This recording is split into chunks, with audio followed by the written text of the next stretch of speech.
Everyone, आज का हमारा टॉपिक है क्लासिफिकेशन ऑफ स्क्वायर मैट्रिक्स। जिनको नहीं पता है स्क्वायर मैट्रिक्स मतलब क्या होता है, क्योंकि आने वाली वीडियोस में आप बहुत बार ये वर्ड देखने वाले हैं। स्क्वायर मैट्रिक्स मतलब होता है 3x3 या 2x2 मैट्रिक्स को स्क्वायर मैट्रिक्स बोलते हैं। इसमें ऑर्डर सेम होता है। जैसे 3x3 मतलब नंबर ऑफ रो और नंबर ऑफ कॉलम इक्वल होते हैं। जैसे 2x2, 3x3, ऐसे ही कितना भी हो सकता है। उसको अपन क्या बोलते हैं? स्क्वायर मैट्रिक्स बोलते हैं। इसको अपन दो तरीके से क्लासीफाई करते हैं। First is diagonal matrix and the second is triangular matrix. अब देखते हैं क्या होता है डायगोनल मैट्रिक्स और ट्रायंगुलर मैट्रिक्स।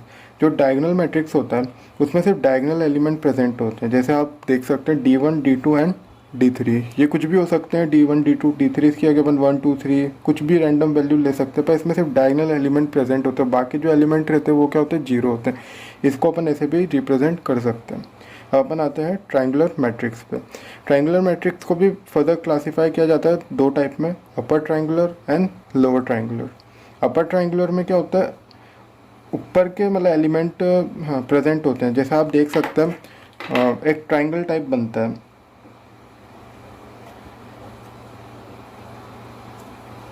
तो ये अपर ट्रायंगुलर मतलब ऊपर की तरफ एक ट्रायंगल बन रहा है, इसलिए अपन इसका नाम अपर ट्रायंगुलर बोलते हैं इसको। इसमें लोअर साइड एक ट्रायंगल बन रहा है, इसलिए अपन इसको क्या बोलते हैं? Lower triangular matrix. ये ABCDEFG अपन ऐसे एग्जाम्पल समझाने के लिए ले रखा है। आप इसकी जगह मतलब कुछ भी हो सकता है, क्वेश्चन के अंदर कोई सी वैल्यू आ सकती है। इसमें जो नीचे के एलिमेंट रहते हैं जीरो होते हैं, इसमें ऊपर के एलिमेंट जीरो होते हैं। आप ऐसे भी इसको समझ सकते हैं। आई होप आपको क्लासिफिकेशन ऑफ स्क्वायर मैट्रिक्स समझ में आएगा। अपना नेक्स्ट टॉपिक है अलजेब्रा ऑफ मैट्रिक्स। इसमें अपने पास तीन टॉपिक हैं: addition of matrix, scalar multiplication and multiplication of two matrix. जो मैंने आपको पिछली वीडियो में बोला था अपन मल्टीप्लिकेशन ऑफ मैट्रिक्स आने वाले वीडियो में देखेंगे, वो आज अपन इसी वीडियो में कवर करेंगे। वो बहुत इंपॉर्टेंट टॉपिक है। तो अभी है तो अपन देखते हैं addition of matrix. Addition of matrix क्या होता है? समझिए अपने पास एक मैट्रिक्स दे रखी ए। ये मैट्रिक्स को रिप्रेजेंट करने का एक मेथड होता है, जिसमें आई रो को बताता है, जे क्या बताता है? कॉलम को बताता है। और ये आपको पता ही है, तो ऑर्डर होता है। इसे रो और कॉलम बताते हैं। जैसे A I J क्या है, मतलब अगर आपको दे रखा है समझने के लिए A12, तो ये क्या एलिमेंट को रिप्रेजेंट करेगा। अपन मैट्रिक्स को ऐसे भी लिख सकते हैं A11,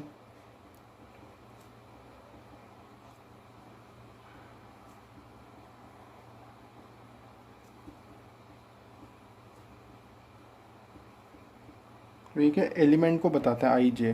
जैसे A11 तो A11, A12, A13।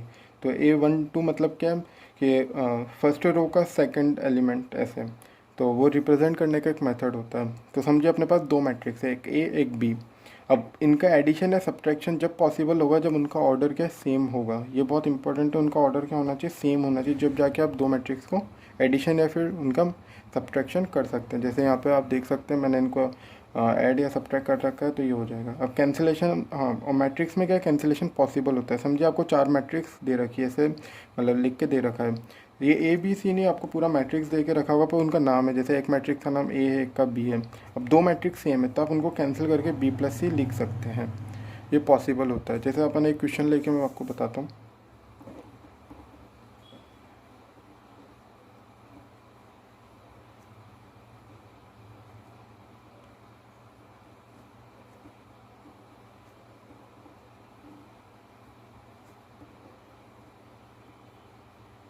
जैसे दो मैट्रिक्स दे रखी है, समझिए इसका नाम A है, इसका नाम है B। अब बोला है कि इन दोनों का क्या करना है? अपन को एडिशन करना है।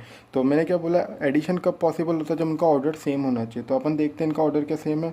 हाँ, इनका ऑर्डर सेम है, 2x2 है, ये भी 2x2 की मैट्रिक्स है। तो अब इनका एडिशन देखते हैं कैसे होगा। ये हो जाएगा, सॉरी, 2 + x, ये हो जाएगा 0 + y, ये -3 + z, और ये हो जाएगा 9 + w।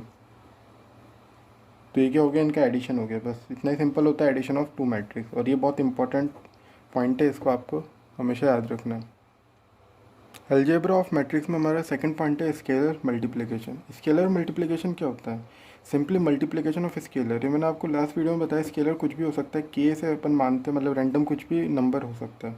जैसे इसकी डेफिनेशन क्या होती है? If any scalar is multiply to matrix then it is multiply to every element.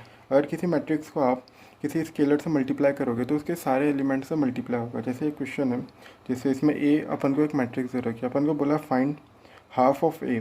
मतलब हाफ मतलब ये एक तरह से मल्टीप्लाई हो रहा है मैट्रिक्स से 1/2। तो अपन देखते हैं इसको कैसे फाइंड करेंगे। अभी इसको मल्टीप्लाई करें मतलब 1 मल्टीप्लाई 1/2 हो जाएगा, -3 मल्टीप्लाई हो जाएगा 1/2 से, और 2 मल्टीप्लाई हो जाएगा 1/2 से, एंड 6 मल्टीप्लाई हो जाएगा 1/2 से। तो मैट्रिक्स क्या हो जाएगा,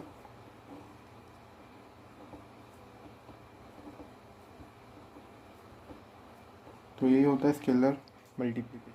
जो अपन ने एडिशन ऑफ टू मैट्रिक्स देखा उसका एक बहुत अच्छा सा क्वेश्चन है, वो मैं आपको दिखाता हूँ सॉल्व करके। समझे अपन को क्वेश्चन क्या दे रखा है, अपन को एक्स और वाई की वैल्यू फाइंड करनी है, अपन को मैट्रिक्स दे रखी है। ये मैट्रिक्स है 2x3 ऑर्डर की, ये भी है 2x3 ऑर्डर की। तो देखते हैं अपन एक्स और वाई की इसमें वैल्यू कैसे फाइंड। पहली है 2x - y = 6।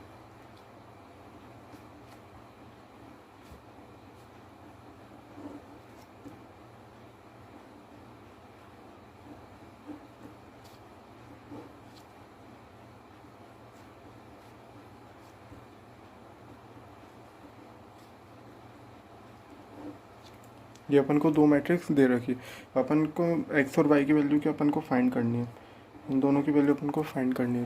तो सबसे पहले अपन क्या करेंगे, इस वाली मैट्रिक्स को अपन मल्टीप्लाई कर देंगे 2 से। अब मैंने अभी स्केलर मल्टीप्लिकेशन बताया था, अगर मैट्रिक्स को 2 से मल्टीप्लाई करेंगे और 2 हर एलिमेंट से मल्टीप्लाई होगा। तो अपन इसको देखते हैं, तो ये हो जाएगा 4x - 2y, ये हो जाएगा 12 - 12 0 -8 4 2। और इस मैट्रिक्स को अपन सेम ऐसे ही रखेंगे।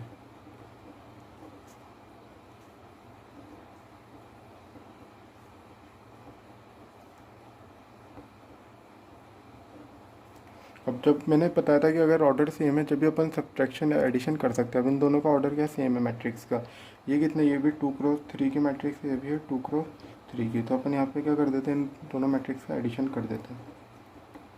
अब जब इनका एडिशन करेंगे, ये भी मैंने आपको इसी वीडियो में बताया कि कैंसिलेशन पॉसिबल होता है। तो अपन इसको कैंसिल कर सकते हैं, यहाँ कितना हो जाएगा 5x हो जाएगा। और जब एडिशन करेंगे 15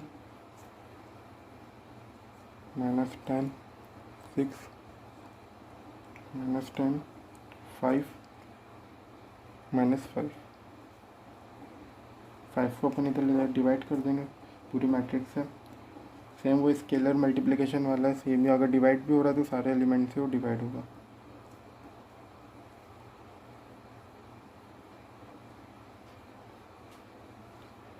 सॉरी यहाँ पे 5 आएगा।